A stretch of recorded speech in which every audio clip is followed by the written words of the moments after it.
And then I am going to go up to floor. Floor is another system family inside of Revit, so that means that it must be assembled inside of the project. I'm going to click on that, and I'm going to use a little bit of a philosophy that I like to use where I put in a substrate and the floor structure. And if you want to do a material, I put that in as its own separate floor because we don't always use the same material all the way throughout, but sometimes you do use the same floor structure. I'm going to go over here to my properties box. I'm going to click on my type selector, and I'm going to click the drop down, and I'm going to go down to one of these wood joist floors. Kind of doesn't matter at this point. I'm just going to grab one of them. So I'm going to grab ceramic tile. I'm then going to go into edit the type. I'm going to duplicate it. Remember, always duplicate. And I'm just going to change the ceramic tile part to say subfloor. And especially if you are doing a platform style construction, this is probably how you're going to want to do it. I'm then going to go into the assembly. So remember, I got to go into structure, to edit, into the assembly, and I'm just going to take off these two layers. So all you need to do is just click on one, and you have to actually be in the numbers column. Click delete. You'll notice everything shifts up, and do it again for the substrate. Click delete, and now it's got the plywood and the structure inside of the core boundary. Sometimes that's structural, sometimes it's not. If you feel that it's not, you can always click on number 2, move it up out of the core boundary. Something has to stay in there though, so the other one's going to stay in there. You then have to change its function to say substrate so that it can be outside of the core boundary. So now that we have these two in here, I'm going to say OK and OK again. And now we're on to the subfloor. Once again, we've been put into sketch mode. Putting in a floor is another time when you get put into sketch mode. I'm going to go around, and there's more than one way that you can put this floor in. And the first way I'm going to do it is, and this defaults to this, it goes to pick a wall. So you can tell it to click into the wall. Once you pay attention to your design options bar, it says to extend into the wall. So if I click that, it has now put this line right underneath the subfloor. So that's one way of doing this. And I'm just going to actually go all the way around and do all 4 sides. I am, however, going to take parts out. So the way that sketch mode works and the way that floors and mainly roofs or anything that has some type of boundary to it works, ceilings is the same way. It must be an enclosed shape. None of the lines can intersect or overlap each other. I'm going to hit escape twice. My garage technically is lower than the rest of the house. So I'm going to take it out of the drawing. So I'm going to actually come up here, and I'm going to use the Pick Lines tool. Love this tool because it makes it really easy to do things.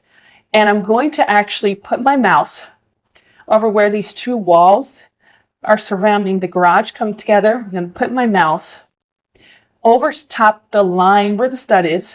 I'm going to hit the tab key so that it recognizes the line, and there it is, and click. And I'm going to do the same thing on this side. I'm going to tab key, click, and now we've got that part out. If we had a basement, that hole would have to be cut out as well. So we're going to assume that we're going to be putting a basement in. So I'm going to also click this line at the beginning of the stairs, even though we don't have stairs in at the moment. And I'm going to click this line, which is on the inside of where that opening is, and I'm going to have to use the tab key to grab it, and there we go. There's my hole. Now, I can't leave it like this. If I already hit the check mark, it's going to yell at me and say, hey, you've got intersecting lines everywhere. This doesn't work. But I'm going to show you this because it at least shows you where they are. It turns them orange. So that gives you a clue of what you need to fix. So I'm going to tell this continue. And I'm going to come up here to my trim tool. I'm going to use my corner trim. And I'm going to click the part I want to keep. This is the part I want to get rid of, this piece and this piece. So I'm going to click over here to here. And that takes that out. I'm going to then go from this point here to here. And that cleans that line out. And I can't have this either, this intersecting line right here. That's got to be a nice, clean, continuous line. So I'm going to cut that, and I'm going to cut this one here on the outside of the garage. So the garage is now cut out, and the hole for the stairs is now cut out. Now I can go ahead and hit the check mark. One other thing to be aware of is when you put this floor in, it draws from the top down. So its first height is going to be at 0, 0, because that's what we have first floor set to. And then it draws down underneath there. So I'm going to hit the check mark. And I now have a floor in. Once again, you can't see what it is inside of here because there's nothing to it. We didn't put a surface pattern on it or anything like that. But you know that there's a floor there because if we were to go into 3D and we were to rotate around, you now can't see everything, but you can see your hole. I am going to do one more thing, and I'm going to go in and I'm going to put the garage floor in. And we'll modify the walls later to match this, but I'm going to go to the floor command. I'm going to come over here, and instead of using the wood joist 10-inch floor, I'm going to use a concrete slab. And I'm going to change the base constraint to grade. You do not have to be in that view to use its constraint. Matter of fact, sometimes you can't be in that view to use it because there's nothing there, but that's where you're going to put something. So this is one way of doing it. You could start it out in first floor, but this floor can sit on the grade level. So it's going to go to grade. And once again, I'm going to use my pick lines tool, and I'm just going to go through here, and I'm going to select the lines that are inside of the garage. I'm actually going to have to come to the exterior wall for this piece. And actually, I'm going to go to the exterior of the substrate. So I'm going to hit the tab key until it sees it, and now I'm going to click. And I actually wanted to do that down here, so we're just going to tab. Make sure we're sitting on top of that. Sometimes you have to move your mouse. I was sitting in the corner, so that's why it wasn't recognizing it. So I need to move my mouse over. Once again, mouse placement is important. And I'm going to click over here. I'm going to hit escape twice. I'm going to click and get rid of this line because I actually did not need that one. And you can just either hit the delete button or you can hit this mini red X up top. Not the big one, the mini one.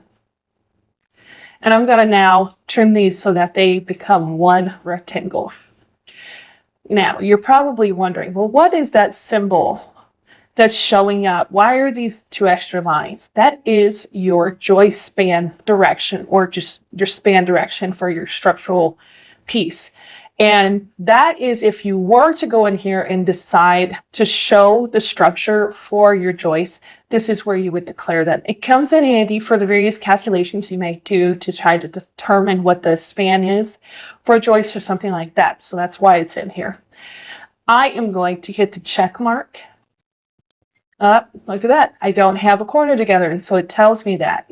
So I need to tell it continue and close that corner together, and then it should be a whole piece. So there we go. If you want to edit the other floor, here's how you can select it.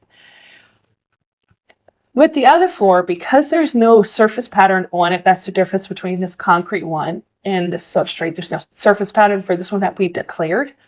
You need to get to the boundary line. This is the boundary line of that floor right there. So what I'm going to do is I'm going to put my mouse over that. As you can see right now, it's trying to select the door. So once again, I'm going to hit my tab key until it sees the floor.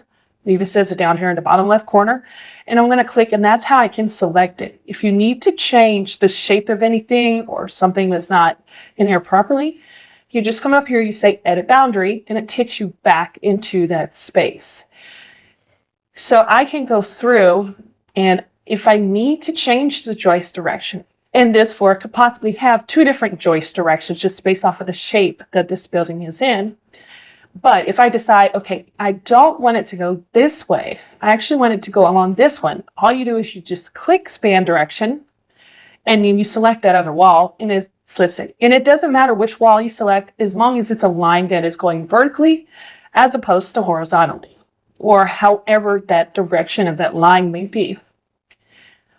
So I'm going to hit the check mark, and now that floor is in.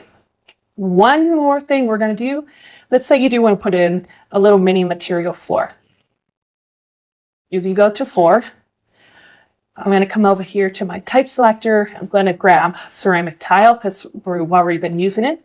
Because the substrate is in there, I don't need that. So I'm going to click on edit type. And I'm going to, once again, duplicate, because you never know when you're going to need that floor assembly. I'm going to take out everything except for what says ceramic tile. I'm going to tell it's okay. I'm going to go to edit the structure. And I'm going to get rid of number 5. I cannot get rid of plywood yet until I move something down into that core boundary. So I'm going to click number 2. I'm going to move it down into the core boundary. I'm going to click on number 3 and I'm going to change its function to say structure because it has to be structured in order to be inside of there. I'm going to click number 4 and get rid of it now. And so I'm going to come down here and hit delete. You cannot hit the delete button. It must be one of these two down here.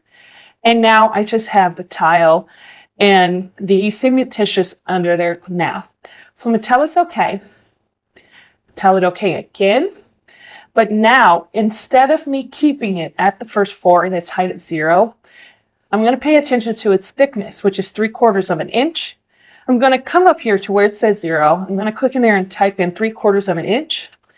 And now it's going to sit above the floor. If we didn't do that, it was going to be sitting in the same plane as the substrate we put in. Now I can come in here and I can put my ceramic tile floor in. And I'm just going to do it in this bath area for right now, just so you can see how it's done. I could either use pick lines tool or I could draw the boundary line straight out. It's just a rectangle, so I can click rectangle and I can go from the interior face to the interior face and be done. Don't worry about the span direction necessarily on this because it's just a finished floor. It just will always ask for that because it's a floor system. And I'm going to hit the check mark and I now have a floor, a ceramic tile floor in my bathroom.